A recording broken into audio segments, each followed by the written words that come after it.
Hey friends, my name's Aaron Ciotti. Everybody calls me Ciotti. Figured I could let that 65mm tiny whoop dive kind of speak for itself without music. Welcome to a tough live stream for me to do. So yeah, low expectations, and I don't know. I don't know if I'm gonna be able to make it the full 2 hours. I'm gonna do as much as I can, but yeah, I'm not gonna fucking weep on on live stream. So we'll see. We'll see how it goes. I'm gonna try my best. So our family dog Duke. I got to meet him about 2 years ago when when I first met Maggie and she introduced me to the family, and Duke was a big part of the family.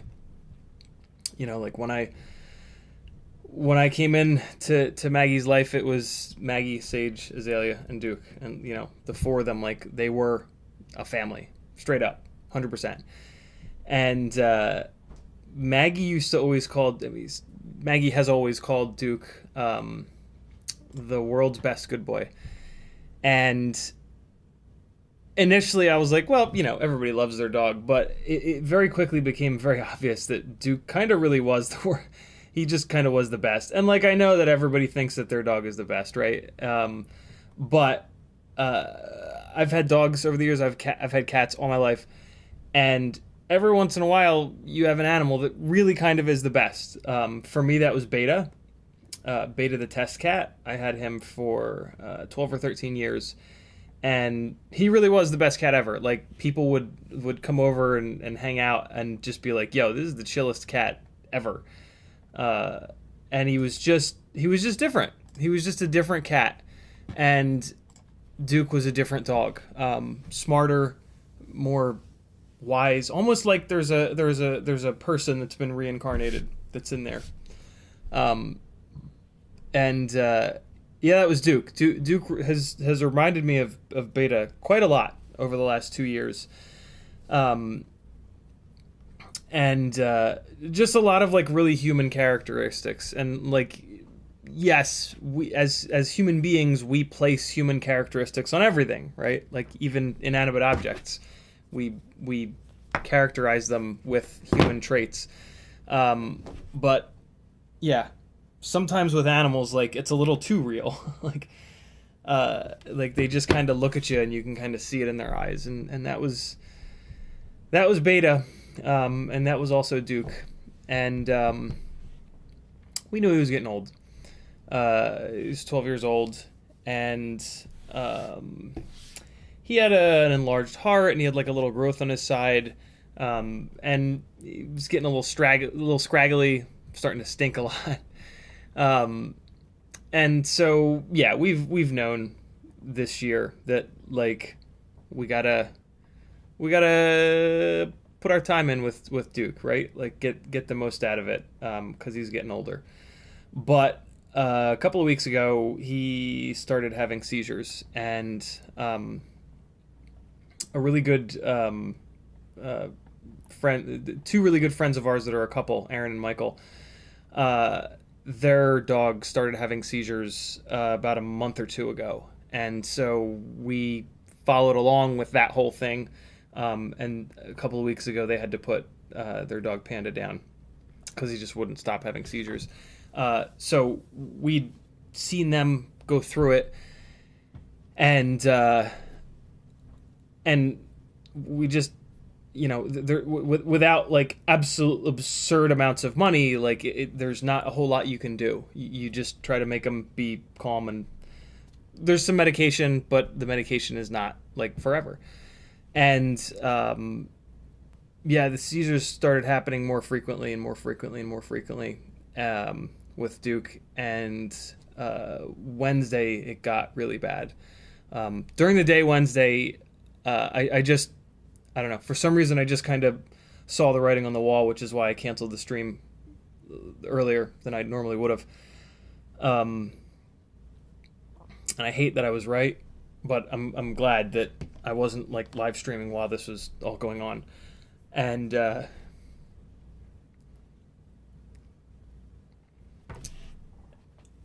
yeah, and it's interesting. It's bringing up a lot of I think kind of unresolved shit with Beta. You know, like when nasty stuff happens, it's easy to like throw yourself into work or just, you know, distract yourself. And you got to be careful doing that, because we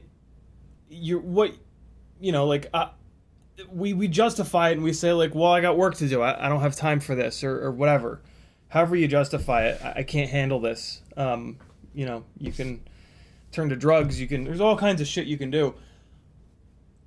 For me, what I've found in my life as a 42-year-old now, is that and the all of the psychology that I've done, all of the therapists that I've worked with over many years have confirmed this, and you know, psychology kind of confirms this, which is that, you know, all you're doing is pushing it down. You're literally like pushing it down into your body, right? Like you're taking it out of your head and you're pushing it down into your body, and it's gonna come back at some point.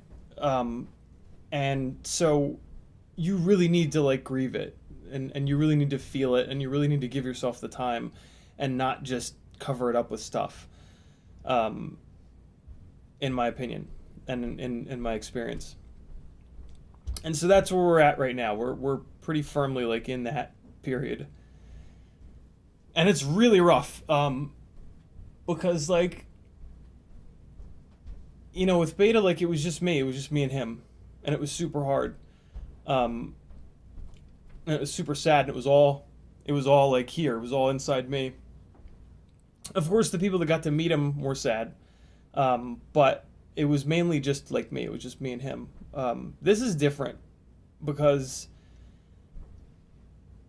he was, you know, this family's dog, so the family is brokenhearted, and it's harder for, you know, like I fell in love with Duke pretty quick, and I've gotten to live with him for the last year, and that was great.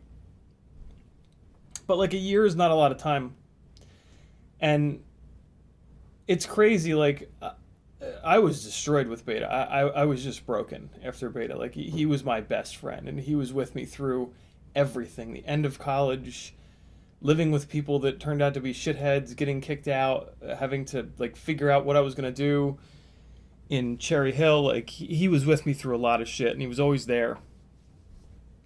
So like it was a very different thing.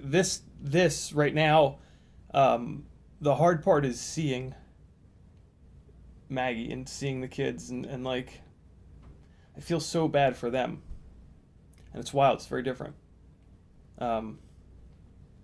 So yeah, pour one out tonight for Duke, the world's best good boy. Because yeah, we're hurting over here, but we'll get through it, of course. You know, this is why we love our animals so hard, right? Like, and this is our reminder as to like why they're so special, and why we should try really hard to appreciate every day. You know, it's hard to do it. It's easy to just get into your rhythm and like give them their bone every morning, and you know, feed them every day, and change their water, and scratch them on the head, but you know, in these moments it's like, shit, I miss that. And yeah, so this is tough, but we will keep going, and the bad memories will fade and the good memories will stay forever, right?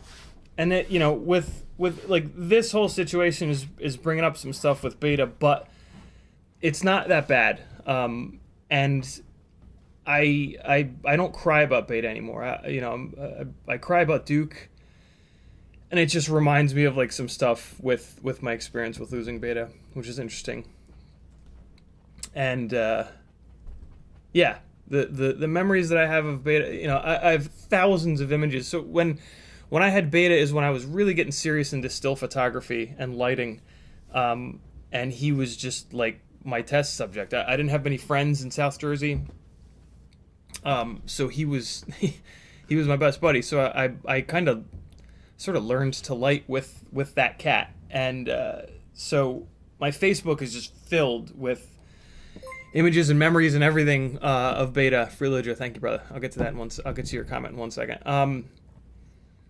And it's been great. I you know, say what you want about Facebook,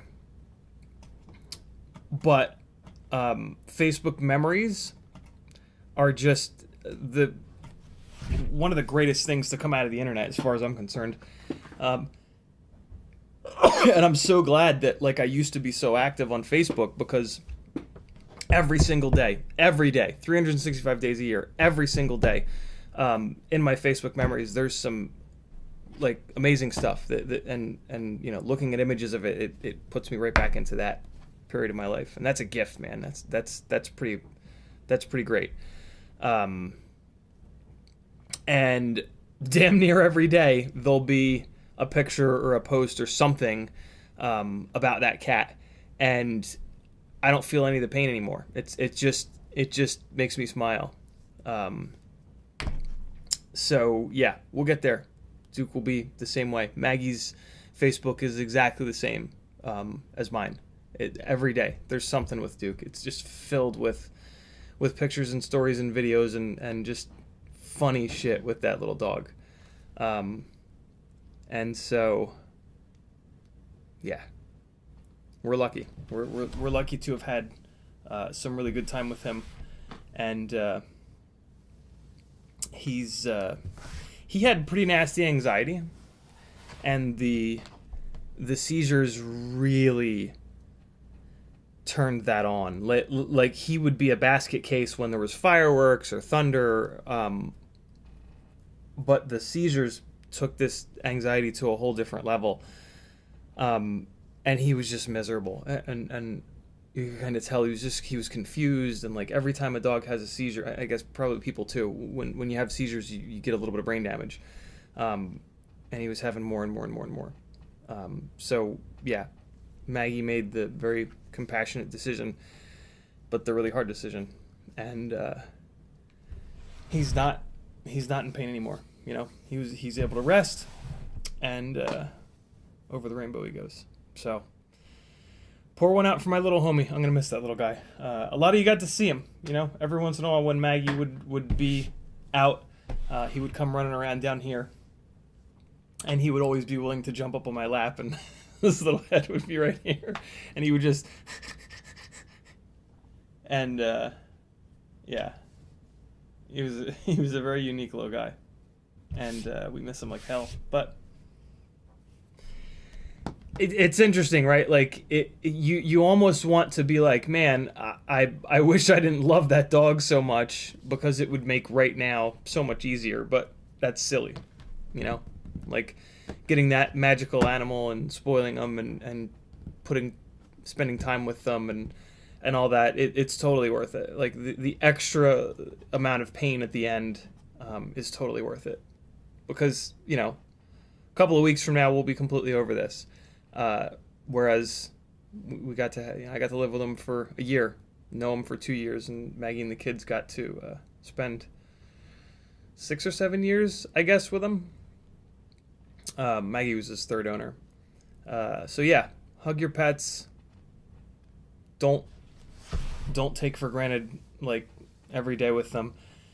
And you know, in terms of like mental health stuff, and try to let your pets be your reminder to like kind of be in the moment, basically. Like pets, and they kind of do that regardless, right? Pets do not future think, pets do not past think, pets do not doom scroll like we do, right?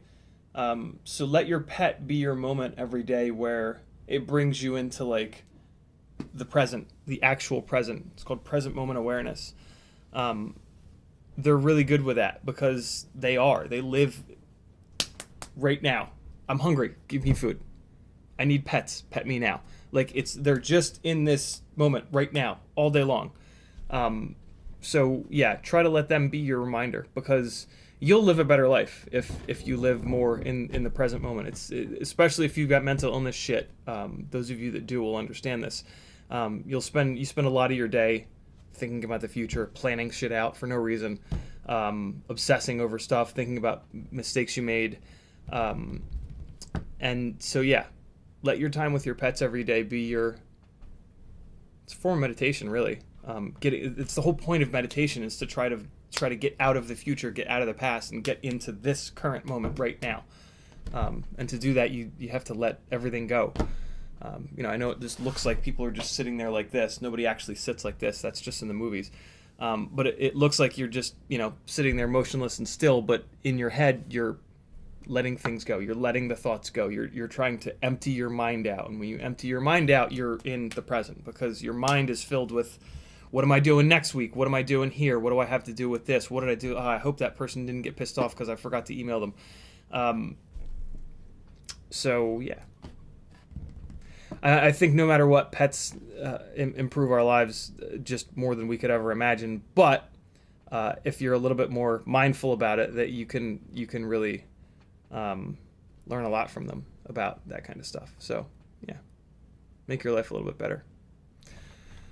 I can tell you for a fact, I didn't understand meditation until I started doing it, and it changed everything for me. And I found it at a time where my life was falling apart. Some of you OG folks will remember that.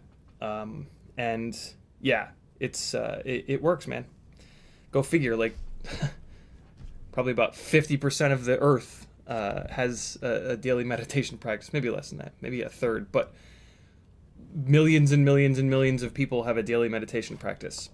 Just because, us cheeseburger, hot dog motherfuckers don't have that as a part of our culture really doesn't mean that it doesn't work, and doesn't mean that it's hocus pocus. Yeah, so many people, people wouldn't do it. Not as many people would do it if it didn't work. So yeah, check it out. Thanks for coming, friends. Sorry, this is yeah. Like I said earlier, I'm gonna do my best, but this is gonna be a tough one. So just bear with me if you don't mind. I had to pick a thumbnail for the stream, and I picked the walk snail thumbnail. I don't know if we're actually going to work on this tonight. I really don't feel like it, to be honest with you, but we'll see. But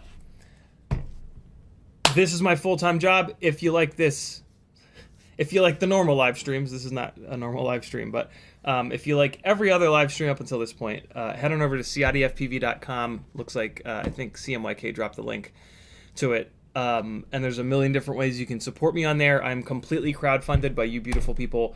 You are the only reason that this keeps going. I kind of stole that idea from Joshua Bardwell when I realized that by doing that, by having your main income source be the people that watch you, you're not beholden to any brands. If somebody sends you a rig for review, you can be completely honest, because you don't care if they don't send you another one, because you're not relying on them to live and to eat. So yeah, if you have a couple extra dollars a month, join my Patreon. That's the best way that you can help me out. There's a link over there on the website. Bunch of other ways you can support me. Work one-on-one with me on Fiverr. I'll get you flying better, building better, tuning better. You can buy some of my stuff over on Etsy and Teespring, and then I've got a shitload of affiliate links. There's a whole big list over there at the website.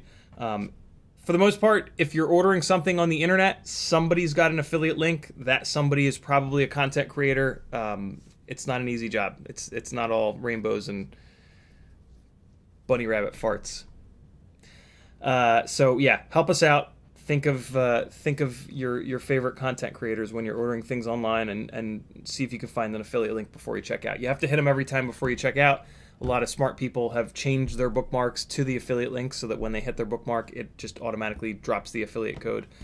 You can also, if you don't use bookmarks and you just type into the URL bar, you can type like AMA for Amazon into your URL bar and remove the suggestions that come up. And then if you hit someone's affiliate link a couple times, their Amazon affiliate link a couple times, your browser will remember that, so that when you type AMA, it'll think that you want to go to the affiliate link, because you've removed all the other suggestions and you've clicked that link a couple times, so it says, oh, that's where this person wants to go when they go to Amazon. So a couple of ways you can do that, make it easier on yourself.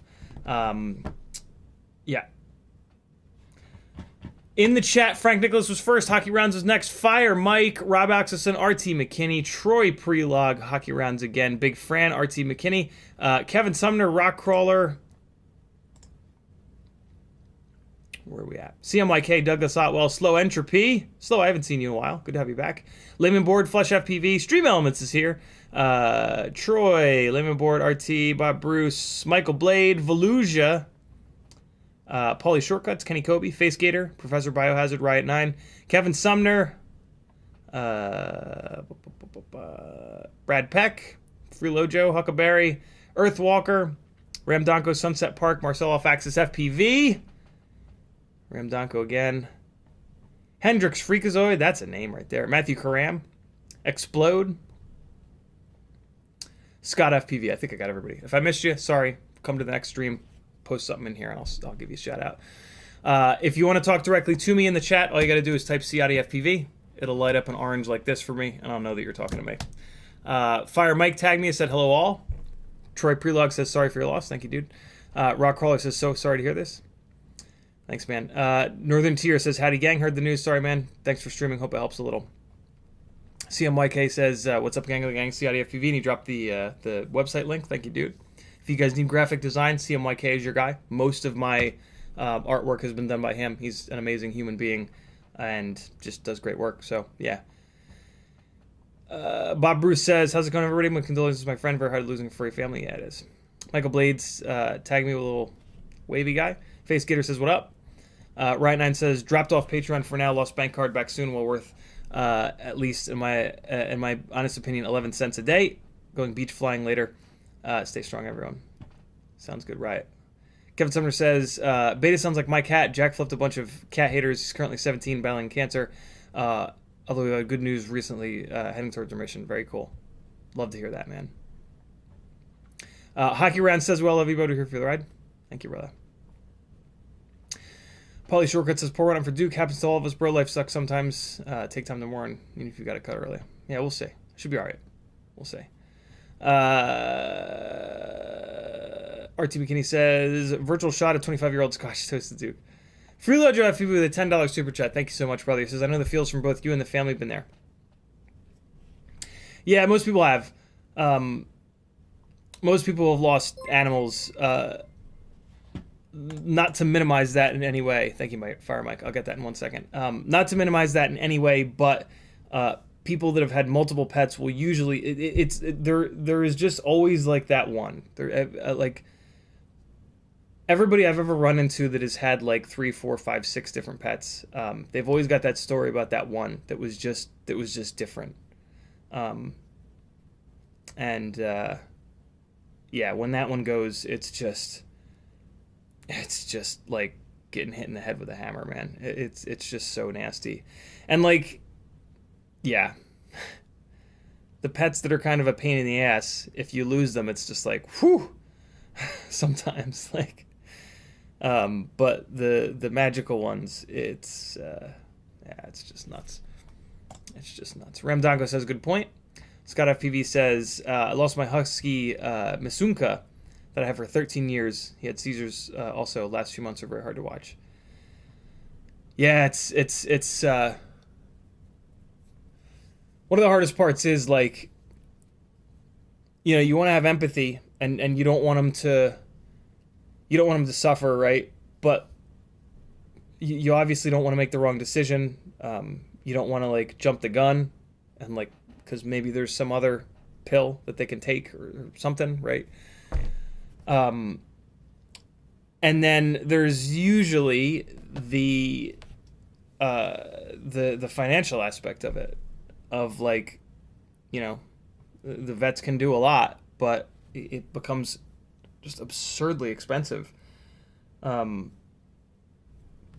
cost me a lot towards the end. So did Harry a couple of years in when he got super sick. With Harry, it was interesting because he was only like 2 years old when he got sick. So he had like his whole life ahead of him. So it was, that made the decision to spend an absurd amount of money. Although I would not have. I was ready to let him go. But some things happened and other people in my life at the time objected to that. And I said, okay. And I'm glad. If we'd lost him, that would have been just insane after spending that much money. But he fought through, and that was great. But older animals, it's like shit. You know, like what am I gonna spend $4 or $5 grand, and then you're around for 6 more months? It's like, and it seems so cold and callous, right? But like, it's true. You know, like it's tough. So, yeah, I don't know. This is going to be a very rambly live stream. This is going to be very, like, me just going off on crazy tangents. You know, I'm exhausted from crying. I've not been sleeping much. My stomach is a wreck. And, like, my brain is just not working right. So, fair warning. Any questions that you ask on tonight's stream, be careful with the answer I give you, because it could be wrong. Because, yeah, I'm just, my head ain't right now. But I still got some good stuff in me, and I think I still got some good stuff for us to kind of check out in a little bit. You'll see what I mean. Freelojo says, taking a first look at my Grinderino.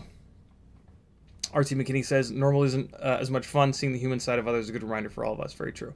Michael D says, so sorry to hear what I do. Hope you and the family are doing okay. We're not, but we will be. We will get through it. For sure. Fire Mike with a $5 super chat. He says, we love you, Duke, and CiottiFPV too. Thank you, dude. Thank you.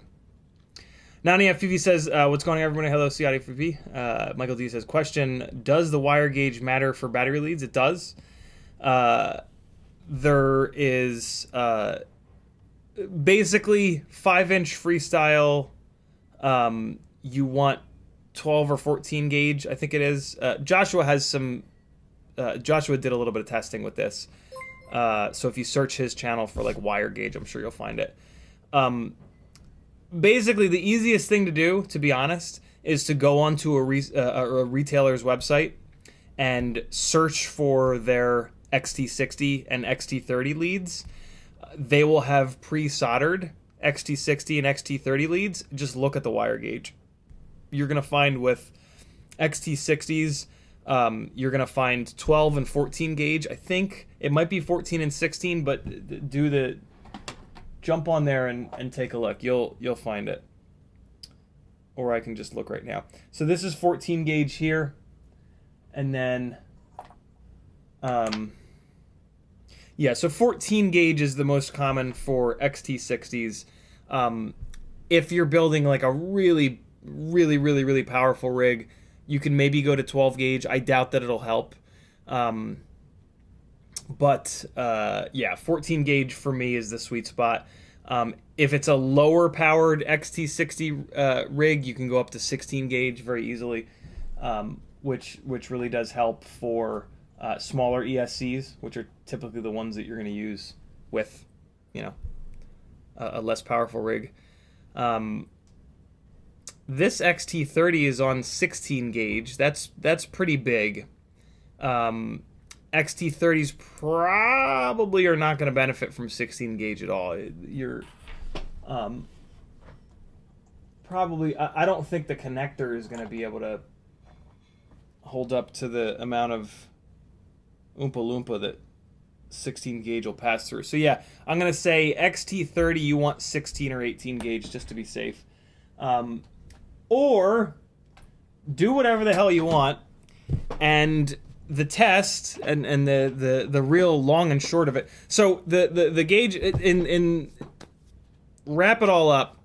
The gauge, you just need to have a thick enough gauge wire that the wire doesn't get hot when the electrical system is at full tilt. It can get a little bit warm, but you don't want it to get boiling hot. So build it and then fly the rig hard, bring it up, do a couple full throttle passes in front of yourself, land it as quick as you can, and touch the battery leads. As long as they're not hot, you're fine. If they are hot, though, I mean, I guess the other test you could do, which is sketchy, but you do you, is you could flip the propellers upside down and create a bunch of upwards thrust and just hammer it a bunch of times. And then you can do that in the house. It's going to be really loud. Be careful, obviously. But yeah, that'll because those wires are going to cool down really fast. So that's a test that can kind of really suss that out if you really want to dial it in and try to save every possible gram by going to the thinnest wire possible. So yeah, there's a couple different ways you can figure that out. It's a good question. It does matter. Oh, for battery leads was the question. Michael D says, does wire gauge matter for battery leads? Okay. Yeah, it does. It does. But the battery manufacturers do a pretty good job of matching up the gauge of the wire to the battery itself. So yeah, as long as you're buying GNB, Tattoo, China Hobby Line batteries, you're gonna be just fine. They're companies that do it right. So yeah, you'll be good. Bob Bruce says, "Ramble on, brother." Thank you, dude. Explode with a $4.99 super chat. He says, "You're the goat, man. Your knowledge has helped me so much. My condolences." Thank you, man. Much appreciated. Right Nine says, "Can confirm CiottiFPV does honest reviews. Nobody sends them shit a second time." Yeah, it's true. Michael D says, "Sorry, I forgot to specify battery leads for Whoops, but thank you for the 411 on XT60s." So on Tiny Whoops, most of you can kind of do the same thing with Tiny Whoops. You can just take a look at the gauge of the wire that the BT 2.0 leads come with, and the PH 2.0 leads come with. How do I not have one?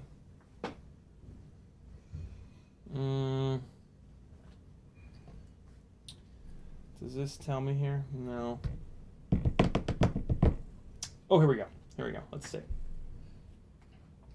I need to use this light. My eyes is going. God damn, I need to use the light and a magnifier. Hold on. So you want to be... Yeah, 24. 24 gauge.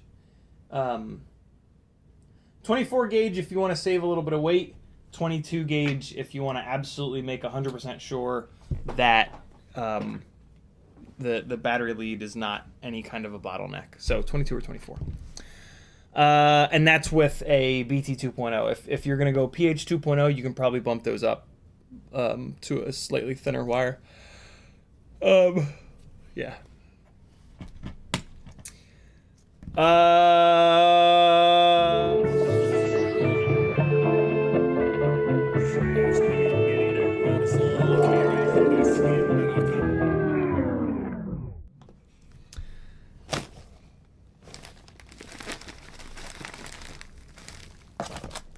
I stole that little intro thing from Mighty Car Mods. Give him a subscription. I emailed him. I said, "Hey, can I use it?" And he can get back to me. They're a huge YouTube channel. Best car related YouTube channel. Full stop. Super cool guys. This is a package from Oh My God Incorporated. You know damn well what's in here. Well, you know what one of the things is in here. You don't know what the other thing is in here. This is the thing that you didn't know about. This is the thing that you did know I was going to order. And that's the Grinderino frame. So, let's take a look. I am very curious to see what's going on with this. This is going to be a true test of the X-Nova 1804s. This is an 03 air unit. I'm going to start farting around with this, but it's going to be a week or two. So just stand by. This is the Grinderino. This is a very heavy, very strong 3-inch frame. In this cube, no, it's this cube. In this cube right here, I have a build on the D-Quad, a build planned, all the parts basically for a build, on a D-Quad Mini LRX frame, which is a big, heavy basher kind of frame. I'm going to take all those electronics and put them into this. It's going to be X-Nova 1804s with the M5 mount motor shaft. I mean, that's really all that matters. It's going to run on 4S850s, and then the electronics are going to be the electronics. So, yeah. That frame is going to get swapped out for this one, which will be really cool. Awesome artwork. Super, super, super funny. Bot grinder, like, as a little kid. Couple of Oh My God battery straps, and these are the... Tommy always does interesting kind of battery straps, and for some reason there's 2 metal buckles on this one. I'm sure it'll become obvious once I piece it together. But yeah, really, really nice quality battery straps. A little heavy, admittedly, but I love there's 2 of them. So we've got arms, 4 of them. Let's take a look. Professor Biohazard with a $5 super chat. He says, thanks for being an iGow sponsor. It's got me trying things I thought were near impossible. Gotten so much better in the last 8 weeks. Hell yeah, Biohazard. Hell yeah, keep going, man. That's my favorite thing about iGow is that people get a lot better at flying. It's really, really cool.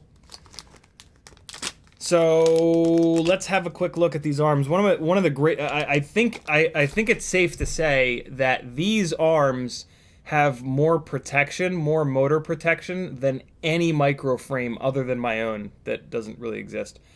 And I absolutely love that. I love that about the Demibot too. The end of the arm has style, which is of course important, but it's also got good motor protection, basically right here and right over here. When you come down on the arm, that's going to hit the ground rather than the motor bell. So that's. Although the 1804s are going to really kind of push that to its limits because they're a pretty wide motor. But yeah, like I said, the micro frames typically don't have much, if any, motor protection. So this is a really big deal. This looks like 4mm carbon too, which for a basher frame, I get it. You guys know that I'm a big proponent of like let the arm break so that the motor survives. These X-Nova 1804s are so strong that it's going to be interesting. I'm super interested to see what breaks first, the arm or the motor. I think the motor is going to break first. I think these short little arms at 4mm thick, I think these arms are going to be completely invincible, which... You know, that's not the end of the world. Like, yeah. It kind of is what it is. It's going to be really good for resonance properties. It's going to probably be nice and clean because the arm is so strong.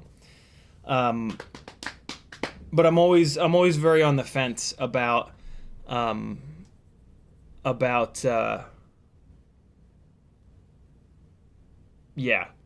like letting the arm break versus this will be cool. Every single other micro I've ever built, the arms break before. Well, no, that's not true because the motors have been so fragile. It's always kind of hard.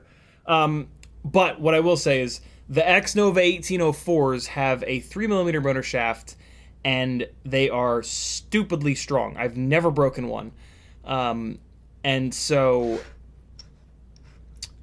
This kind of makes sense. I think these will finally be strong enough for those motors to kind of break, or maybe not. Maybe this combination of arms and motors and all up weight, which is probably going to be, my guess is going to be that this is going to be around 320 grams all up. So we'll see. I'm also really excited that this is going to be a heavier micro build.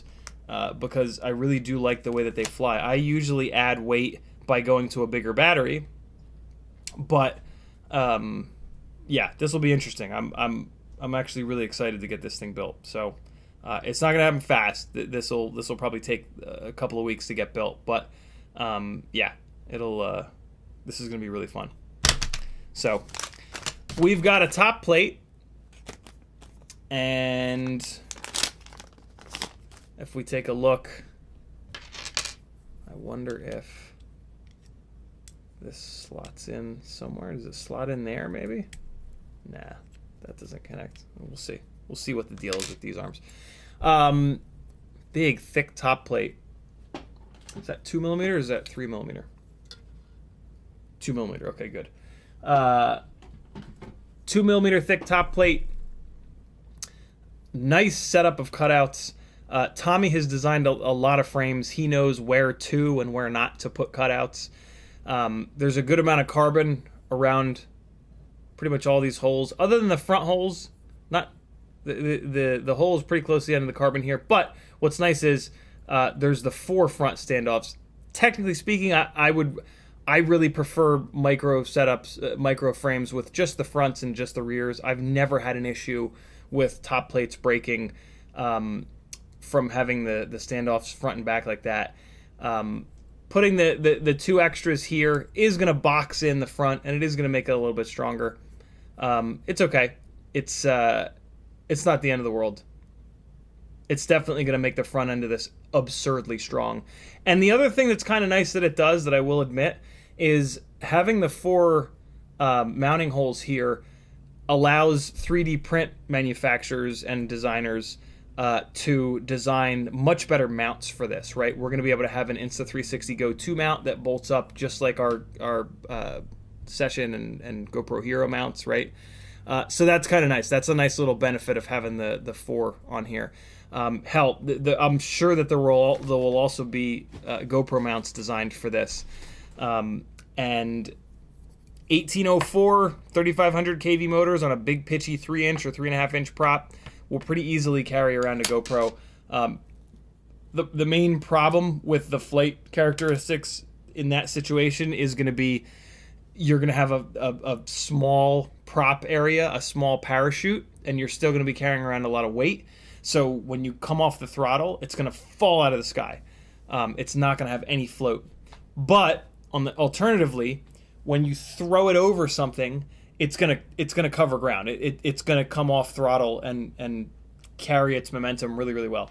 So it'll be a really interesting kind of flight experience. It's gonna do that even without a GoPro on it. With just, I actually don't know. I haven't thought through what video system is gonna go on this. I have a funny feeling I'm gonna put Walk Snail on it, but we'll see. Yeah, it's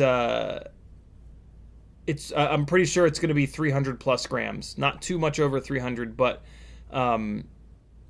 yeah, it should have good throw regardless. It'll have better throw than any other rig that I've got. Everything else that I've ever built is going to be significantly lighter than this. I think the heaviest 3-inch rig I ever built was like 280, and then I did have a 3.5-inch rig that was right at 300. And I really liked them. I really liked the way that they flew at that weight. So that's one of the things that definitely has me excited about this build, is that I like the way that 3 and 3.5-inch builds fly when they're heavier than 250. So yeah.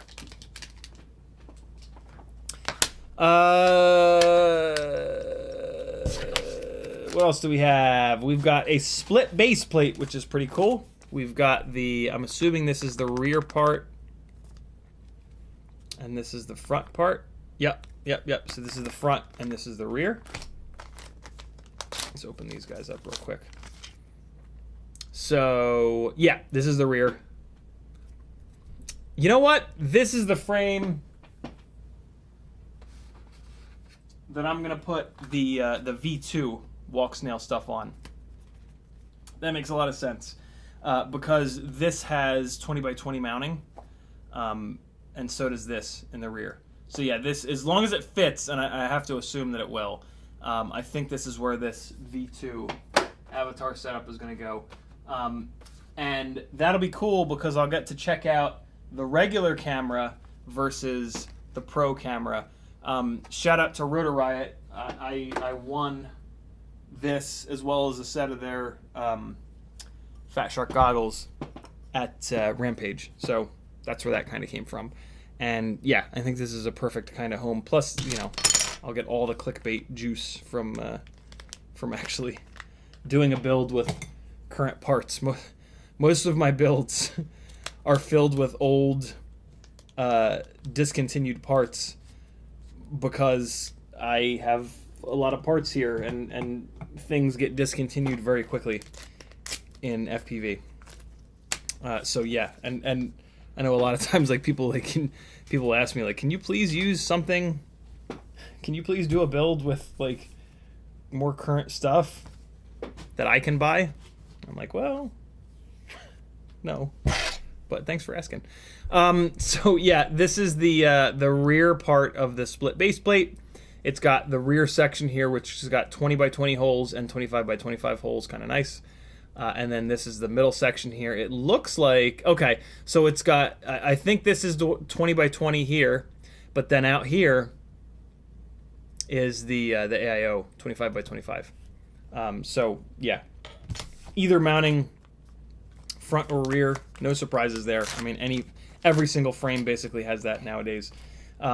This is going to be the front part of the base plate. You can see again, here are the 20 by 20 holes. 1, 2, 3, 4. Boom, boom, boom, boom. And then, well, this is the top. That's interesting. Oh, cool. Okay.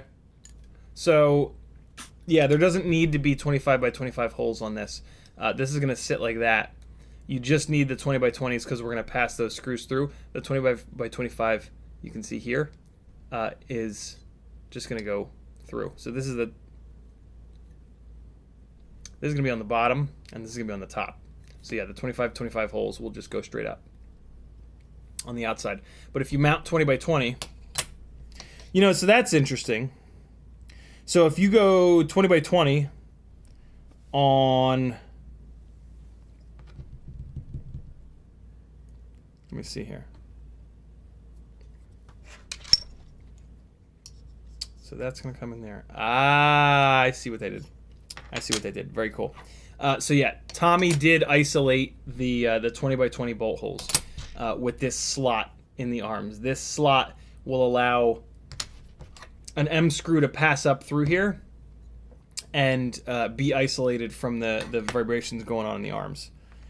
So that's pretty cool. That's a nice little simple, elegant solution that they worked out here. Yeah, nice. Good job, Tommy. That's smart. That's a very smart, very simple way of doing it, and it's an important thing to do. We've got a little carbon square here. This is going to be like the what do they call this? The keystone, basically. Where'd that just go? There it is. So this is going to be what locks the arms together. And then we got one more M3 screw that goes dead center here. And so this is going to sit under it. So arms are basically going to go like this. And then this guy, I believe, is going to sit sideways like that. I think it's going to sit, don't quote me on this, but I think it's going to sit like that. And it's going to allow the arms to sandwich like that. And it's going to hold the arms together. This is a cool setup. I think Impulse RC were the first ones to kind of figure this out, and it works really, really, really well. It allows the arms to be easily removed, but it locks the arms together in a way that keeps them very, very, very strong. So this is very cool. And then we've got a bag of hardware. All the hardware that we need with a nice.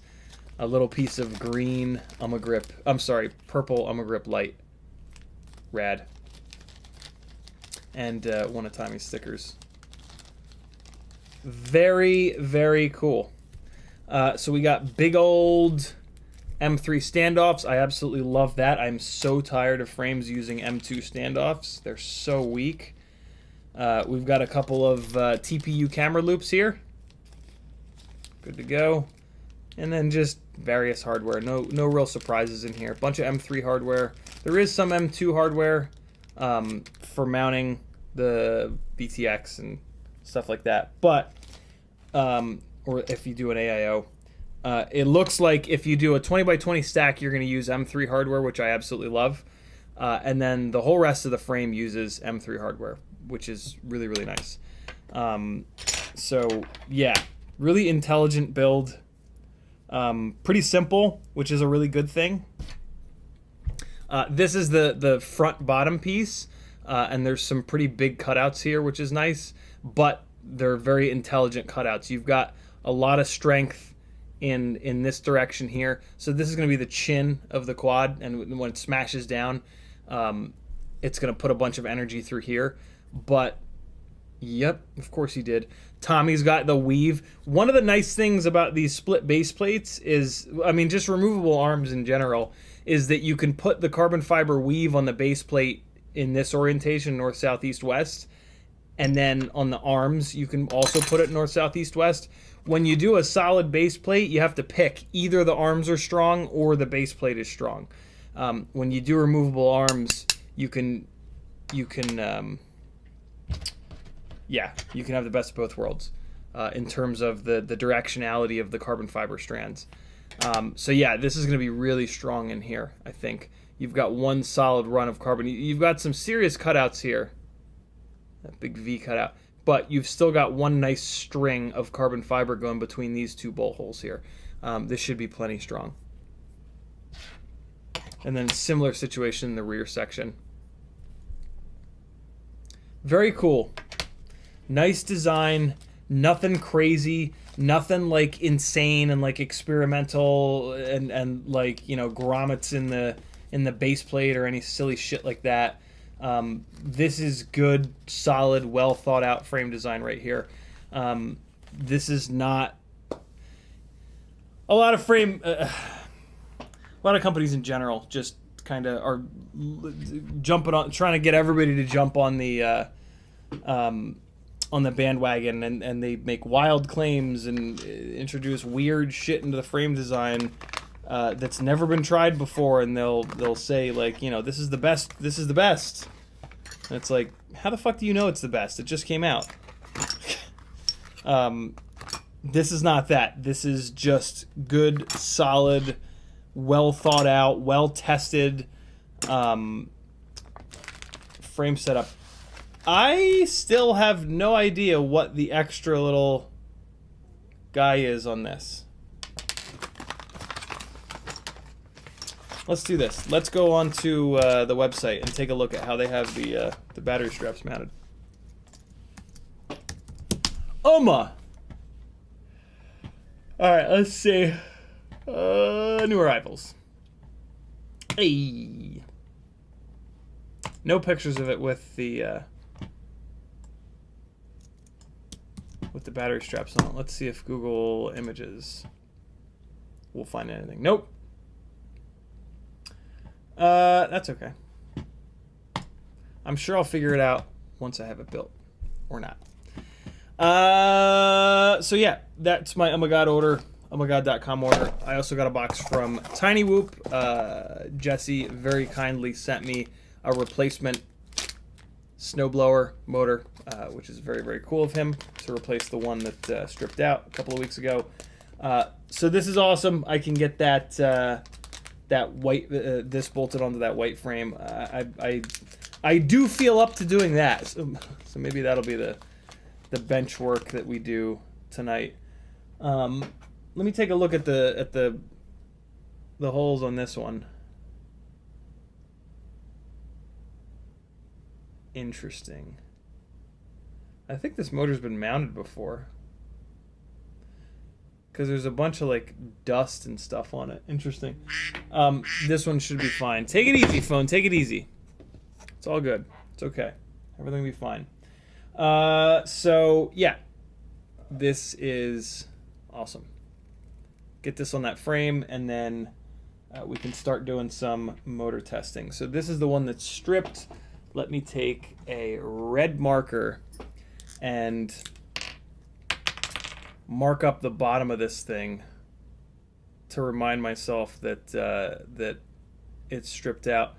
So the stator is ruined on this, but the wire lead is fine, and the bell is also fine. So if I manage to mangle one of these snowblower or even the iGal motors, they use the exact same bell, I can, yeah, I've got an extra bell, which is awesome.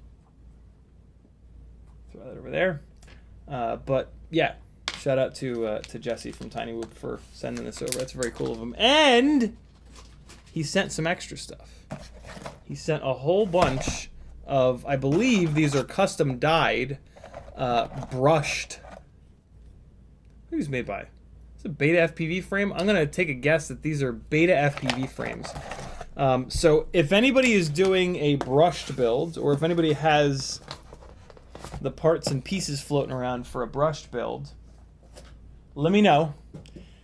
We've got like an army green, a navy blue, a little bit more of a like standard kind of green color. This is like a neat brown, like a bronze almost. A couple more of the navy blues, and then a really cool yellow. So yeah, I'll sell you guys these for the cost of shipping. Basically, it looks like it's got a big old battery bay. Interesting. Oh, look at that. This one has the bottom of the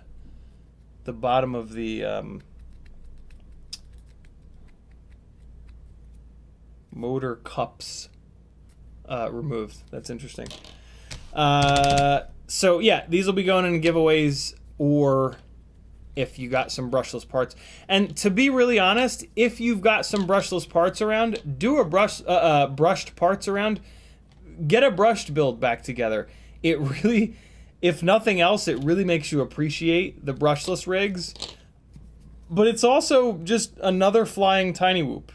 And I remember at a tiny whoop race that I went to just for funsies in Asheville, I think it was, a couple of years ago. I brought, this is when the brushless rigs were absolutely brand new, and both brushless rigs that I brought just refused to cooperate when I got there, and I ended up flying the whole thing with my brushed rig, and I had a blast. So yeah, get your brushed shit back out and put something together. And if you need a frame, I got you covered with a bunch of different colors. Hit me up. I'll sell them to you for whatever shipping costs, because Jesse hooked a brother up. Otherwise, though, these are going to be in giveaways. Cool. Thank you, Jesse. Very, very cool. Ugh. Yeah. And then a little notesy-wotsy with some stickers in it, as always, which is very cool. Jesse says, thanks for the heads up. Because I let him know what happened with the snowblower motor. So maybe that's why this motor looks the way it does. Maybe he's cleaning out these threads. Possibly. And yeah, we got a bunch of really fun stickers, as always. Face Punch Zone. Explore Airborne. This is a cool one. This is a new one. I haven't seen this one before. This is a little hand wipe thing. Ooh, Magnet Life. Yo. That's a good one. Where is this going to go? Right in the middle of the toolbox? This might go on the back of the toolbox. This is cool. Hell yeah. Shout out to Jesse from Tiny Whoop, as always. We are very lucky to have him in FPV. All right. So yeah, there's your mailbag for the evening. Hope you enjoyed. I'm still looking for the 4-port version of this balance board. If you know anyone that's got this Lumineer Paragard balance board, there's a 4-port version of it that looks like that. I'm desperate for it. I'll trade for this, or I'll just pay him more than what it's worth. Ask around for it if you don't mind. Also, another USB to HDMI cable came in, so we can fly Walk Snail on the live stream again. Might do that tonight, but I might not. I'm in a very weird place right now. I don't have any batteries charged, which is not a great start for trying to fly. I don't know. We'll see. All right. Let me get caught up on chat. And let's do this. Let's mount up this this other motor, because I want to use this tap that my father got me. My dad got me a M1.2 bottoming tap because of the problems that we were having with the other taps having too long of a nose on them. So yeah, this bottoming tap is exactly what we need for this, and I want to make sure that this thing goes cleanly through the this motor before I try to put it on. So taking a look at this tap, it's still got a pretty long it's not much better than the other one, to be honest. Hold on.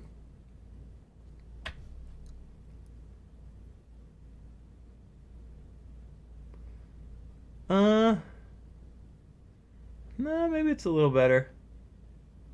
Well, let's see. Let's take a look here.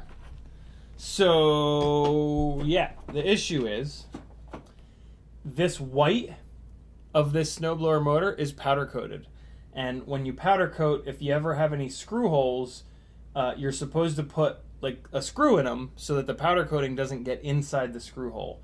And it looks like Happy Model might have forgotten to do that on some of these motors. Certainly the other kit of motors that I had. This replacement one, though, that Jesse sent me, the threads have been cleaned out. So either Jesse did it or maybe I just got a weird run. So this is the bottoming tap. Let's run it in here and see how it does. So what's nice about these tiny little taps is you can actually use them with your fingers. Usually taps are really hard to spin in. Although, I mean, they're hard to spin in when you are tapping a hole, when you're taking a hole that doesn't have threads and you're adding threads to it. In this case, we're just clearing out threads. So this is a lot easier. Okay, yeah, this bottoming one works really well. Yeah, it does get thick enough early enough. That's what she said. So yeah, this is the right tool here. Yeah. This bottoming tap is the move. This one works. And these holes are plenty clean. I'm not removing any material from these, which is what we want. We don't want to have to do this. This bottoming tap was pretty expensive. It was $31 after shipping. But it is, technically speaking, the right tool for the job. So that's awesome. So yeah, this is the one that you want. This is made by, I don't know, Mini Taps. This is made by Mini Taps. Sold by Mini Taps. I don't know if it's made by them. But yeah, this is M1.2. There you go. M1.2 by one. You're not gonna be able to read that. M1.2 and 1.20 UNM tap bottoming 3 flute HSS. Number, the code, the SKU is 22254. In case you want to buy one of these for yourself.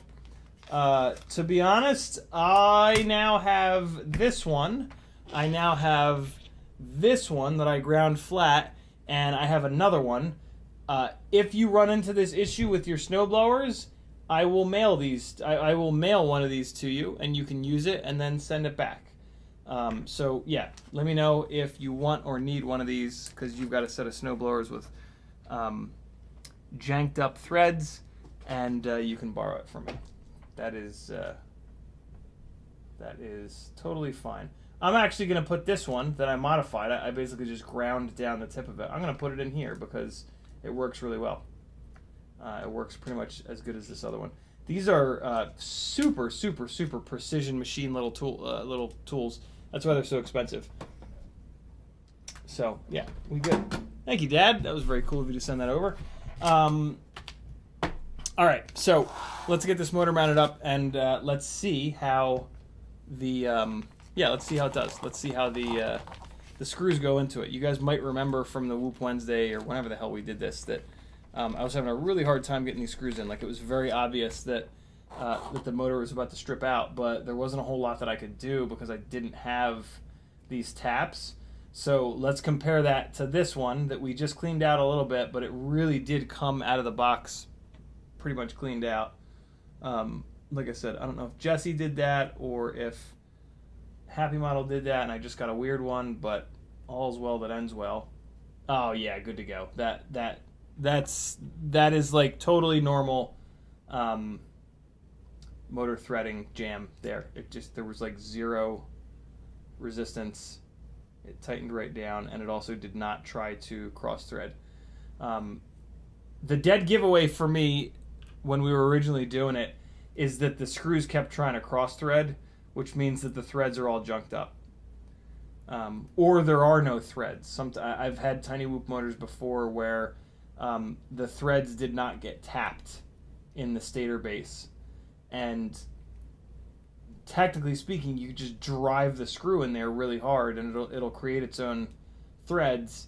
But the problem is getting it perfectly straight when you do that. Yeah, this is perfect. This went in here, absolutely no problem.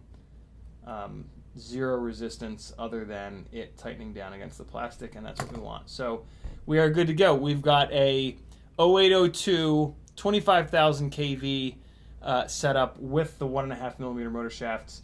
I'm not sure where this is going to end up. This might end up going on this walk snail setup, or this might end up being the Jungle Gym bashing analog setup. It kind of depends.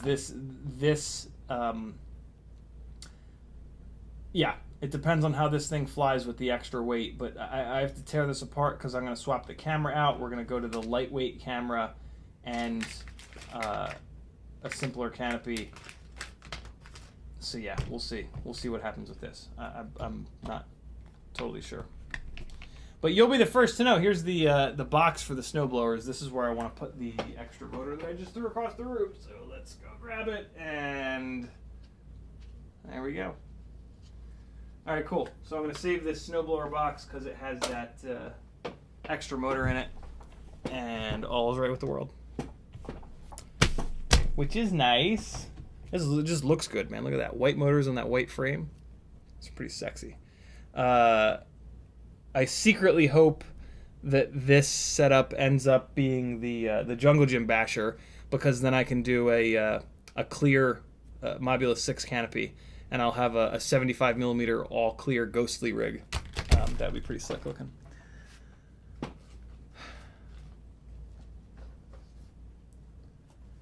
Let me get caught up on chat here. See what you guys are talking about. Come on, YouTube. Please, with the fucking... Every time I click, it opens... It's as if I'm right-clicking. I absolutely hate that. Professor Biohazard, thanks again for the $5 super chat. Michael D says, did you see the new Fractal frames for 35mm and 45mm props? I did not. That makes sense they would do that, though. That's pretty cool. Bob Bruce says, Cold Front and Penguin, yes, you can buy them pre-soldered from almost any FPV supplier. I would check the one CiottiFPV has affiliate links with. I assume he's talking about XT30s and XT60s. Yeah, GetFPV is the big shop that I have an affiliate link for, and they have both XT60 and XT30 leads that are pre-soldered. It's not a hard job to solder them, but the pre-soldered ones pretty much cost exactly what just buying raw XT30 and XT60s for. So yeah, save yourself the time, buy them pre-soldered, away you go. RT McKinney says, woohoo Grinderino, indeed. Michael D says, okay, thank you, you're certainly welcome. Explode says, have you ever experimented with external black box on a Whoop? I tried it, took out the camera and added extra weight to match the weight without black box. It flies great after black box tuning. I have not personally, but Mark Spatz and Quad66 have, and I've talked to them at length about it. The long and short of it is, with tiny whoops, all of the RPMs are so high that all of the vibrations happen up really high in the frequency range, and the high frequency range gets filtered hard kind of no matter what. So the gains that those guys saw from like spending hours and hours and hours black box tuning the tiny whoop were practically nothing. So yeah, I've never really like felt it necessary to go down that route. If there was like a super unruly tiny whoop that you were just desperate to get flying better, yeah, all right. But the setups that I've got, and like the ultimate freestyle tiny whoop setup, right, Mobula 6 ELRS, big KV 702s, it's good to go. Put it on that Meteor 65 frame and crank the sliders up and fly it. So yeah, black box tuning in 2023 is a lot less important in my opinion than it ever has been, because the default PIDs are really aggressive and really good, and then the default filtering is just phenomenal. So Yeah, black box tuning is mainly for like rigs that are weird, you know, like a big ass lifter with 8 motors and wacky curved arms and shit like that. The more standard quads nowadays, you can run them on defaults and they will outfly you until you've been flying for like 4 or 5 or 6 years hard.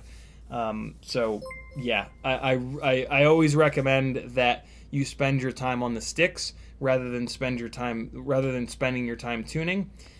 Mainly because most people are just flying for fun.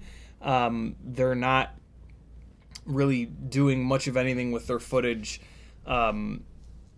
If you are looking to be a pro pilot, okay, maybe, but you should probably be buying good quality gear at that point, and then you kind of don't need the black box tuning. So it's sort of interesting. If you just are engineering minded and you like black box tuning, that's great. There's nothing wrong with that. But for most people, I think there's a huge benefit to just leaving it alone, especially like if you're trying to get better. Having a rig that's really well tuned is actually a detriment, because the extra pit authority and just having the rig really well tuned, it's going to cover up a lot of mistakes that you make. And when you're trying to get better, you want to know the mistakes that you're making so that you can stop making the mistakes and get better. So yeah, up until the point where you're doing something with your footage, right? Selling it, being paid to get it, that kind of stuff. I really advise that you stay away from tuning, because yeah, it covers up some stuff that you want to know about, and it takes a lot of time. That time would be much better spent on the sticks or doing more repairs, building additional rigs so that you can, you know, crash a rig, break it, throw it in the trunk, grab a second one, crash it, break it, throw it in the trunk, grab a third one. But again, if you enjoy black box tuning, which I do not, then yeah, don't let me turn you off from doing it. You're not doing the wrong thing. It's just if your priorities are towards trying to be a better pilot, black box tuning can really muddy the waters, and it also kind of gives you something to blame stuff on. If you get into tuning in general, you have an easy scapegoat, and you can not blame yourself, and that's not going to help you. Like if you go out and you like whatever, it just gives you an easy thing to blame, to say like, oh, the tune is so bad, or I would have hit that move. Like, no, if you would have hit the move, you would have hit the move or the gap or whatever it may be. The tune ain't going to do shit about that. The tune is going to make the camera track a little bit better, and it's going to make the HD shot look better, but it's not going to be the difference between you missing or hitting the gap. So yeah, depending on where your priorities are,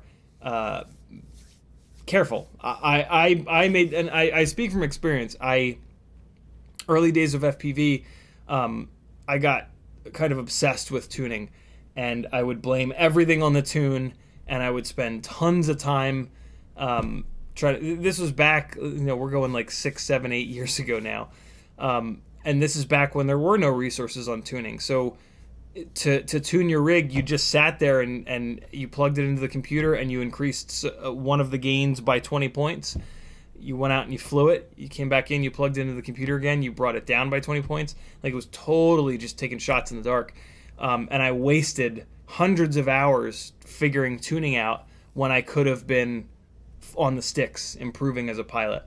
And then 3 years ago, when I started flying professionally, I could have okay, now I'm going to learn tuning to make sure that the rigs fly good. But what's interesting is, by spending a lot of time, by focusing on flying, you just sort of learn. It's one of the best ways to learn what those tuning things are doing, what those changes that you're making are doing. That's kind of the mindfuck part, is that when you're new, like your first couple of years flying, you're not good enough to realize what the changes that you're making to the tune are doing. And Black Box doesn't tell the whole story. Black Box is a great engineering tool, and it will give you like the data. But when you go pro, the way that your footage looks is all that matters. And footage from rigs that are tuned really hard on black box is kind of harsh, and that's typically not what people want. People want smooth footage. And when you have your tune cranked up and your feed forward cranked up, every single little movement that you make on the sticks is like very nervously transmitted to the rig, and that doesn't look good. So it's super interesting. Like in my opinion, it's much better to focus on flying, get good enough at flying that you can actually tell what the changes that you're making to the tune are doing. And then when you learn to tune, you can tune the rig to produce the footage to produce footage that looks the way you want it to look, versus just blindly tuning a rig to be absolutely dead on the sticks all the time. Well, like, sure, if you're Min Chan Kim and your thumbs are made of, gold, maybe that's what you want. Me? Fuck no. Like, I make plenty of mistakes on the sticks, and having a bunch of stick smoothing and some other stuff and like a softer PID tune covers that up significantly. So yeah, I'm not a fan of rigs that are like super overtuned. All that being said, black box is a wonderful tool, especially for rigs that are being a pain in the ass. And Brandon's Baked Beans, who's in chat and on Discord, has helped me with a couple of rigs that have been pains in the ass. In most scenarios, it was a physical component that was the issue. An ESC that was too noisy, a flight controller that was on its way out, a gyro that was dying. So it's kind of interesting. That's sort of the other huge pitfall of learning how to tune, is that you think you can fix everything with the tune. And you can put Band-Aids on stuff with the tune, but it's just that. It's a Band-Aid. Like, if you've got a motor that's on its way out, that's like a gunshot wound. You're not going to put a Band-Aid on a gunshot wound, right? Like, you got to fix the issue. Thanks, Bob Noxious. Let me get a little caught up on chat here. So, yeah, careful with tuning. Careful spending your time. If you enjoy tuning, and like I said, amazing. I love it. But if in your list of priorities getting better as a pilot is towards the top, maybe wait on the tuning side and just focus. Because, yeah, I made that mistake, and I could be a much better pilot sitting here today if I had the hindsight.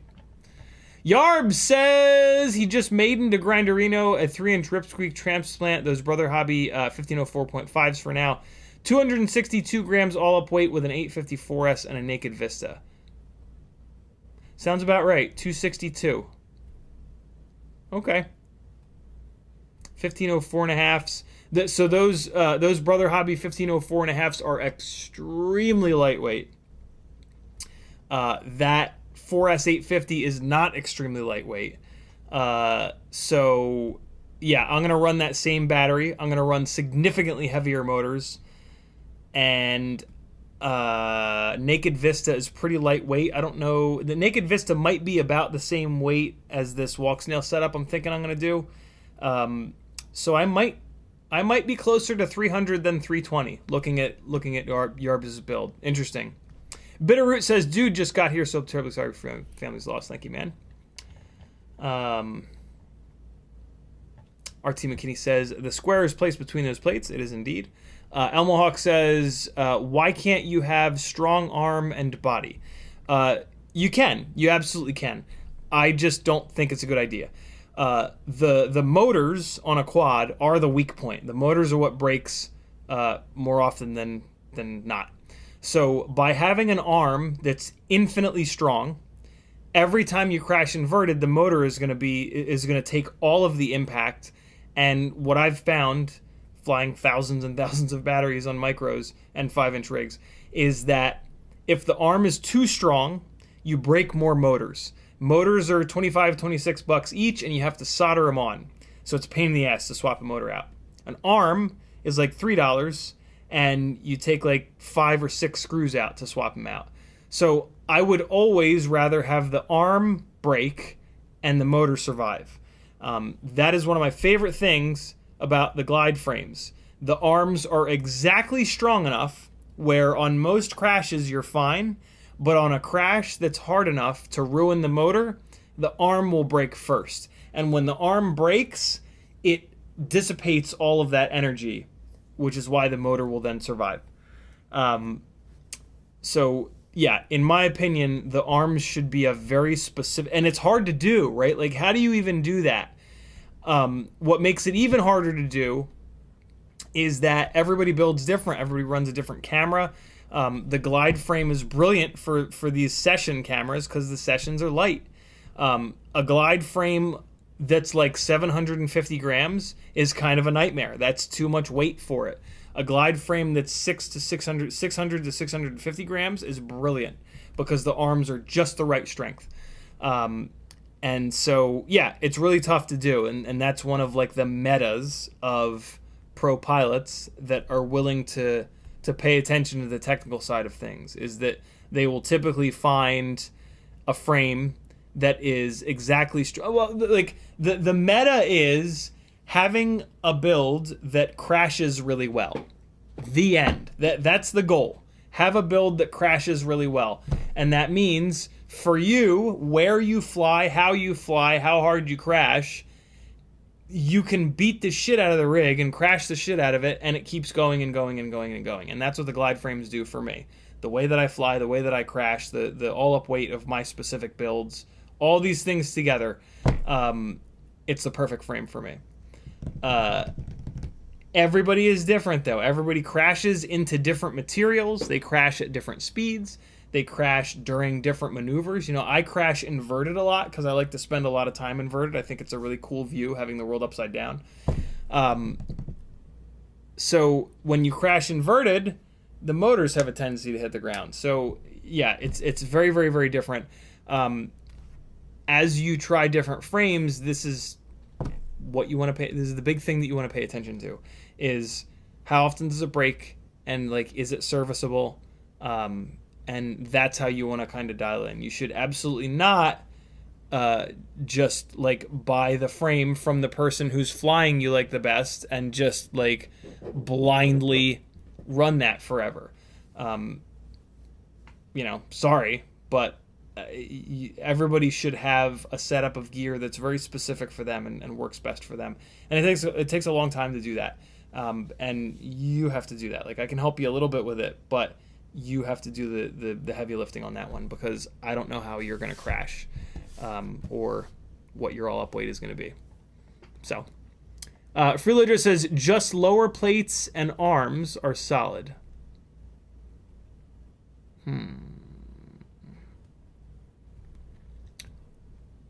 Yes, they are. I don't know what to say to that, to be honest. Riot9 says Armatan does the weave better. Armatan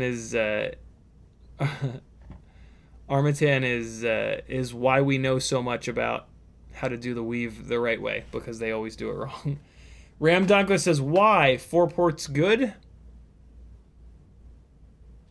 Yes, 4 ports are good.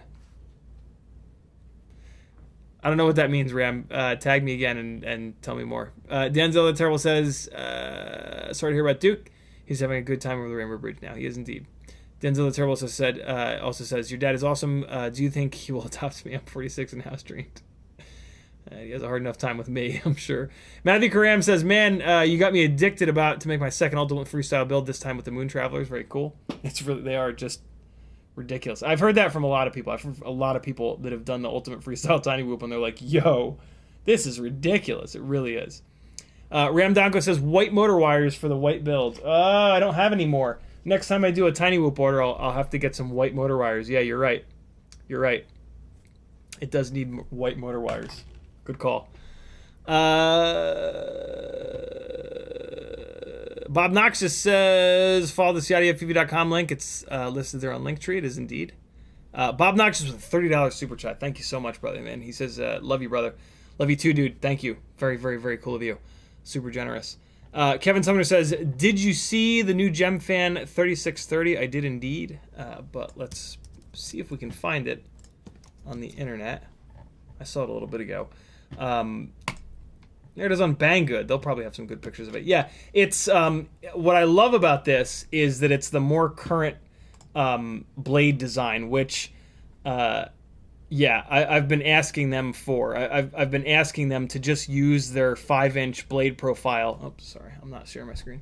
I've been asking them to use the 5-inch blade profile on their microprops for a while now. So I love that they're now doing it. And what a great pitch, 3630, man. This is probably going to be the best 3.5-inch propeller in the world. You heard it here first. See if I can get another picture or two. That purple is kind of cool. A little bit light. I wish it was a little darker. Maybe it's just the images. That green looks really cool. And then the smoke crotch gray is what most people are going to get. Yeah, this is probably the one, man. This is probably the 3.5-inch prop to go with. Interesting that they made it a 3.6. I worry that it might not clear on some of these frames. We'll find out. I'm definitely going to be snagging some of these. This is almost certainly the best of the 3.5-inch props. Metal Dirtson says, just got here late, lousy week, but not like yours, I guess. Condolences. It's all good, brother. Thank you.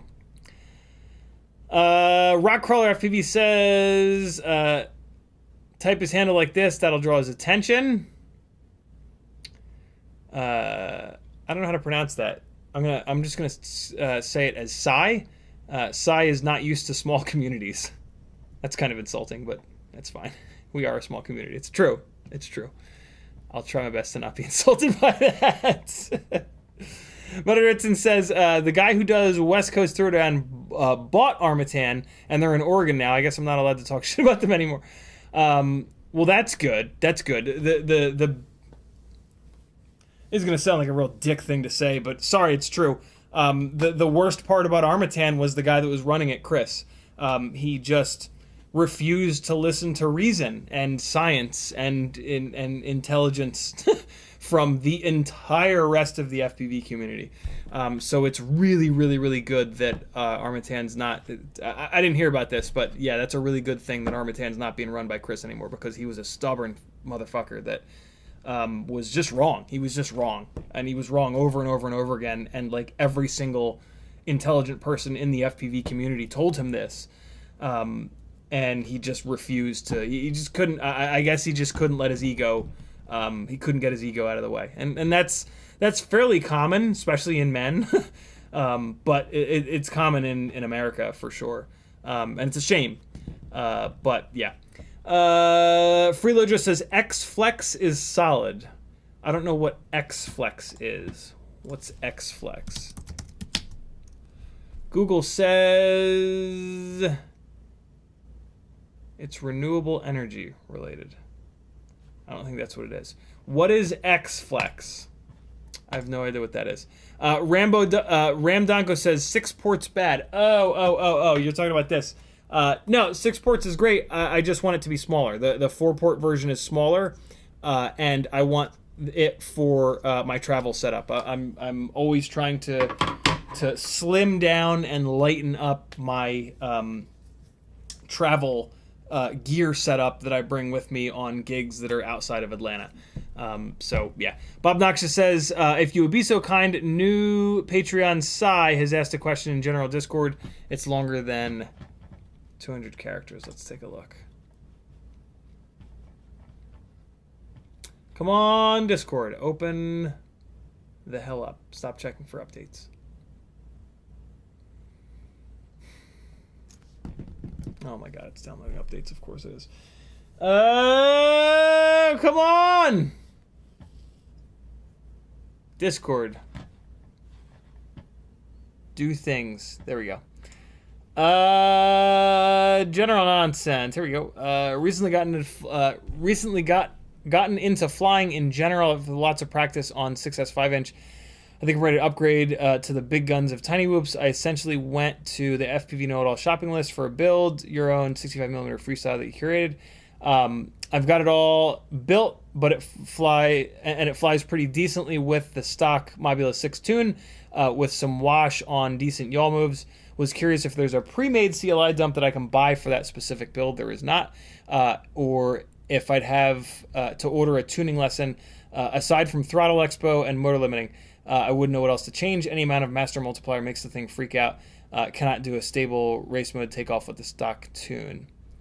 That should not be. So as long as the build is clean, as long as there's no wires pushing up against the AIO or anything like that, you should be able to push the sliders up a little bit. It does depend though, because Happy Model keeps changing the gyro on their boards, and there are some gyros that are better than others. So yeah, I mean, check the build over, make sure everything is screwed down tight, make sure you're on fresh props, the motors aren't banged up. Sounds like it's a fresh build, so it should be fine. The powertrain though has 90% to do with the flight characteristics, and so that build is about as lightweight as you're going to get without sacrificing durability, and about as much power as you're going to get 702 30,000s or 32,000s with GemFan 5 blades. You're really not going to get a more powerful powertrain than that on a tiny whoop that's also lightweight. So that is going to really allow the PID loop to just work well, regardless of where the sliders are, right? Like, everybody always turns to PID tuning to try to get the flight characteristics better on a quad, and that is absolutely the wrong way to do it. The mechanical system is going to control the flight characteristics orders of magnitude more than what you're doing with the PIDs. The PIDs are going to maybe improve the flight experience 20% if you're lucky. Less so. Never mind. But yeah, the mechanical system is really where it's at. So like, if you've got the proper mechanical setup, props, motors, all up weight, battery connector, right? You need BT 2.0. You need folded cell batteries. All the other things. Yeah, that is going to... And then if you leave the sliders completely stock at 1.0, that rig is going to fly better than every single other rig on a heavier frame, less powerful motors, less power, shittier battery connector, blah, blah, blah, blah. Even if those other rigs have the sliders cranked up to the moon and the PIDs cranked up to the moon.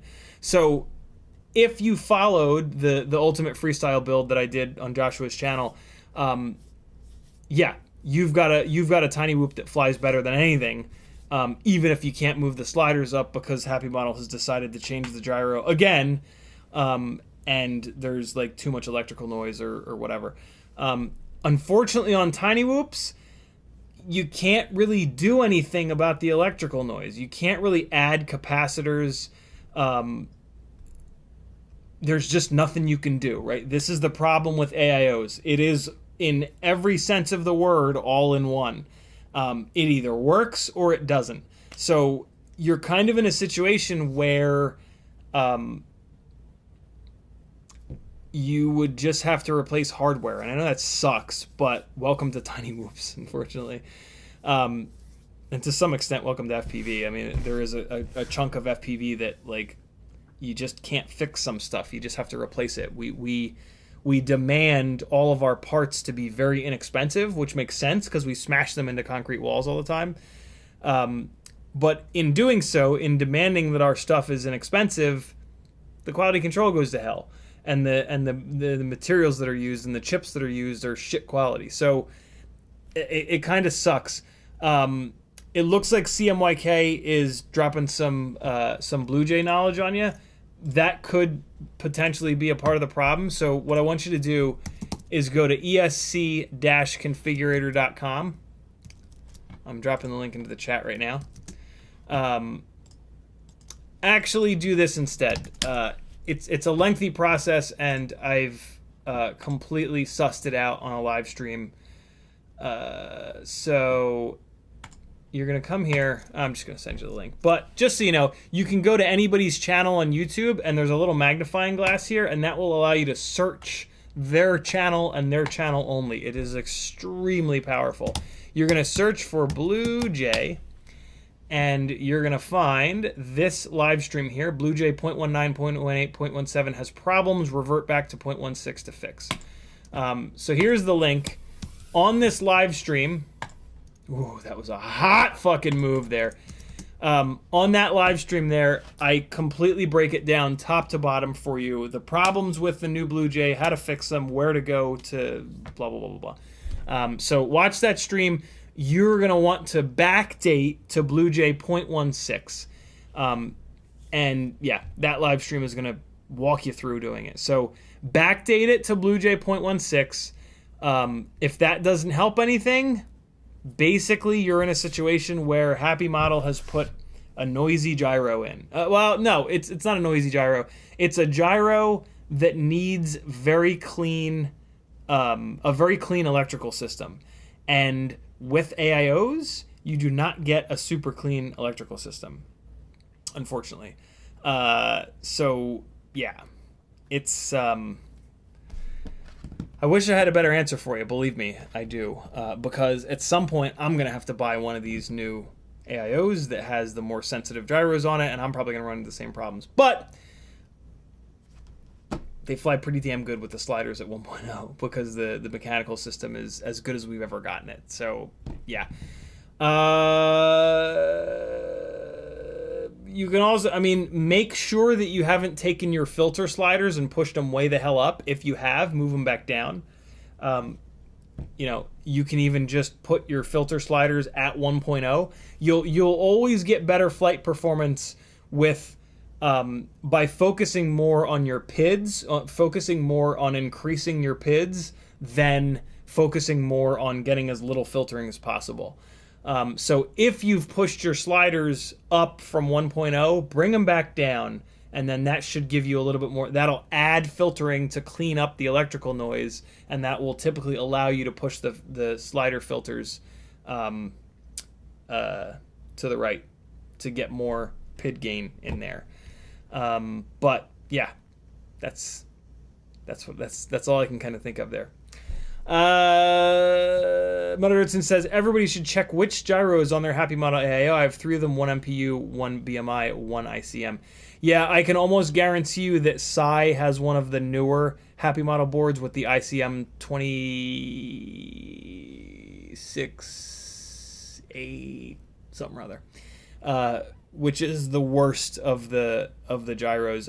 I have one with that gyro and it's actually okay, but I can't push the master multiplier beyond like 1.5, I think. And the ones that I've got with BMI and MPU 6000 gyros, I can max the master multiplier all the way up to 2.0. It makes a little bit of a difference, but... and now here's the other thing. Unless you're selling your Tiny Whoop footage or you have a live stream where you want to play that Tiny Whoop footage and show people how good of a pilot you are, it doesn't really matter if your tune sucks. Like, nobody's going to notice. And as we talked about earlier in the stream, the better your tune is, the more flight problems it's going to cover up, and it's going to make it literally harder for you to improve as a pilot.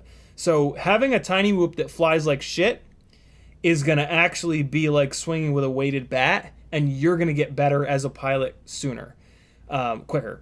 So embrace the fact that that your tune is imperfect, because whenever the quad goes into like a weird prop wash or just a situation where it's not doing the commanded movements that you're putting in, that is an aerodynamic situation where the quad is unhappy.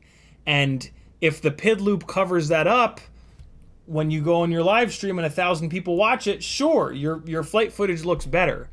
But if you don't have that, if your wife, girlfriend, significant other, whatever, is the only one watching your footage, they're not going to care.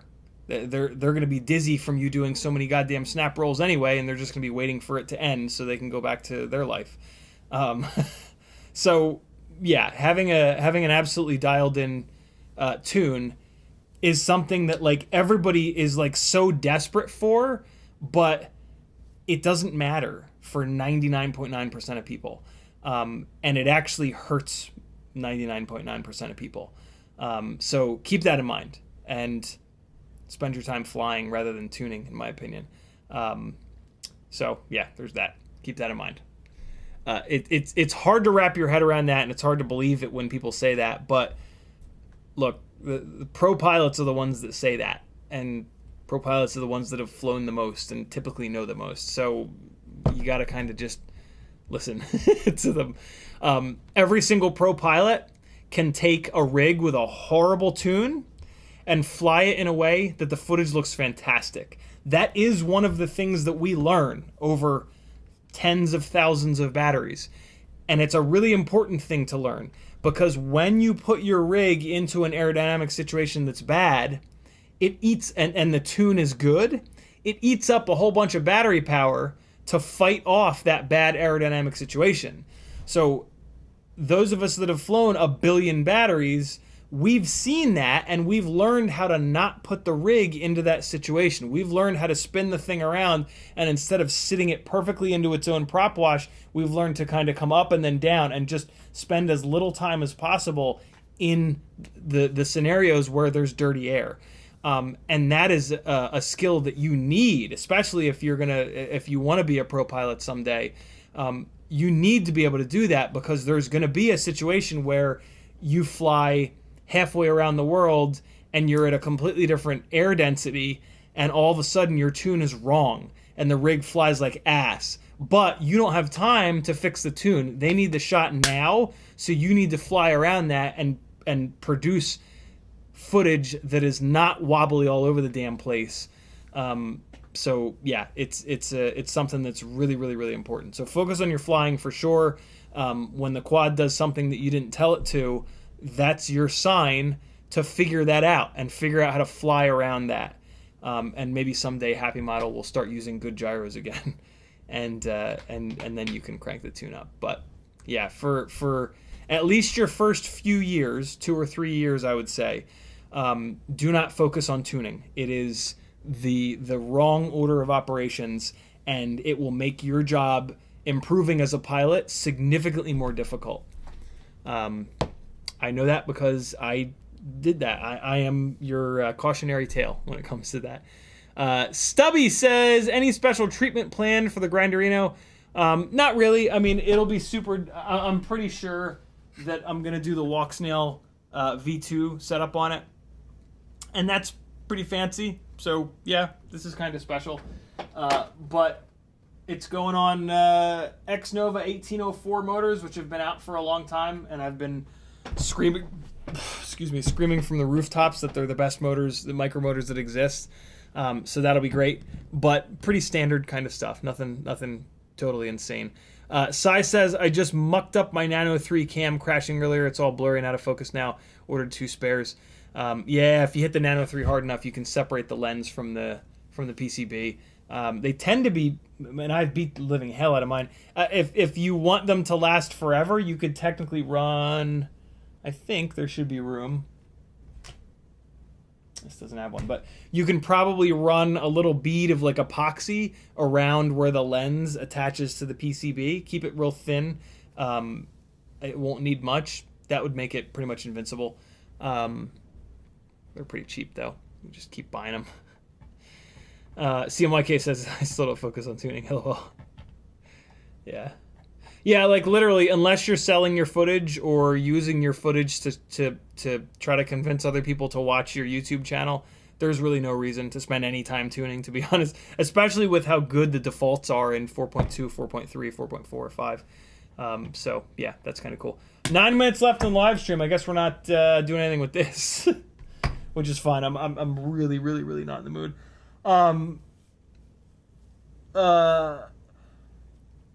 Oh boy, I'm so exhausted. I'm so mentally exhausted. I'm so sick of crying. I'm so sick of just, yeah. Loss is hard, man. Loss is very hard. Very, very, very hard. But It's an essential part of life, unfortunately. So we all got to go through it. And I do not have any of the answers for you, friends. The only answer I have is to not bury it. That's what I can say for sure. Do not just bury it. Figure out a way to take the time to grieve properly. And it's not just an hour, and it's not just a day. And if you think you're a big fucking tough guy by not crying and just stuffing it all down, ooh, you are going to suffer. You are going to suffer so much more for so much of a longer period of time than if you just put your fucking ego aside and just cry your goddamn head off and just let it out and grieve it and let it go. And anybody who calls you a pussy for crying is a douche and you should not have in your life. Sorry. But like this whole like men have to be tough and not cry shit is one of the reasons that men are so fucked up.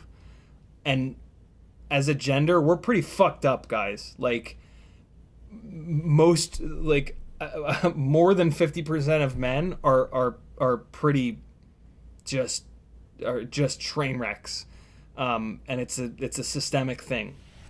So yeah, get past that shit. Don't let your ego fuck up your life. It will, 100% it will, if you don't get that shit in check. You gotta figure that shit out. You'll have so much of a better life if you can figure that out. I promise you. I promise you. Cool. I'm gonna shut it down a couple of minutes early here. Thanks for hanging. Sorry it was kind of low energy and it was a super bummer, I'm sure, at the beginning of the live stream. But you know, I've got 10 hours a week, minimum of 10 hours a week to fill, and I've never wanted this live stream to just be about FPV. I've always wanted it to kind of be more than that, and I think it always has been. And I get a lot of really kind messages from people that thank me for talking about mental health shit and diving into other real life stuff. Like FPV is great and all, but I care about the rest of your guys' lives as well. And I've learned some shit over my time, and it's my honor to try to put that shit out into the world. Some of which nobody fucking talks about because, you know, men have to be tough and what a weird spot for that to freeze. But yeah, it's my honor to you know, if it helps one person, then like done. It was totally worth it. If you know, it helps one person but 10 people think I'm a pussy, that's cool. Those 10 people are garbage and should be beaten with a stick. You know, those 10 people I don't want involved in my life or any of your lives either. So yeah, it's a nice way to weed people out. Being a sensitive male is a great way to weed out douchebags. I can tell you that right now. It really works well. So try it. Bob Knox just says, I lost a friend and an employee last week from a heart attack. Oh, God. He was only 48 years old, working in the company 23 years. He's my go-to guy. That's brutal. Absolutely brutal. Danzel the Terrible says, go love your family. Thanks for the good stream. You're certainly welcome. Matthew Karam says, take it easy, enjoy the weekend. Sai says, have a good weekend, brother. Hope you can find a way to move past this. Thanks for streaming to Play City Week. Justin Time says, world's best, goodbye, Duke. Yeah, man. Pour one out for my homie. Enjoy your Friday night, friends. Go get some bot grinder in a couple of minutes. You got 5 minutes to go get drugs and drinks to prepare for my buddy DJ. Thanks for hanging. I will see you guys on Sunday at 3. I don't know what we'll do, but we'll do something. Be good, friends. Hug your pets. Hug your family. Live in the moment. Work it. Figure out what you have to do to a couple times a day. Just stop and just let the future and the past thinking end and just be in whatever that moment is. If that's staring at your pet in their eyes because they live in the moment all day, every day. If that's a meditation practice, even better. Whatever you got to do it. It'll change your life. I would not be sitting here, like literally. I'm not just saying this to be dramatic. Like I 100% would not be sitting here today if I hadn't found the ability to do that a couple of years ago when shit got super, super, super hard. So yeah, get it done, friends. Fix your life. Not fix. Fix is the wrong word. Improve your life. All right. You got to do a little bit of work to improve your life. Go figure. But do it. It's worth it. Here's a little bit more flying from Rampage. Hopefully it doesn't freeze up for no reason this time. I don't know what that was all about in the intro of the stream. See you guys Sunday. Buy a PlayStation and DayZ, and come play some DayZ with me.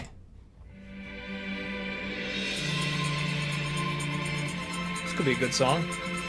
Let's see. Be good, friendos! I love you. I'll see you on Sunday. Bye-bye.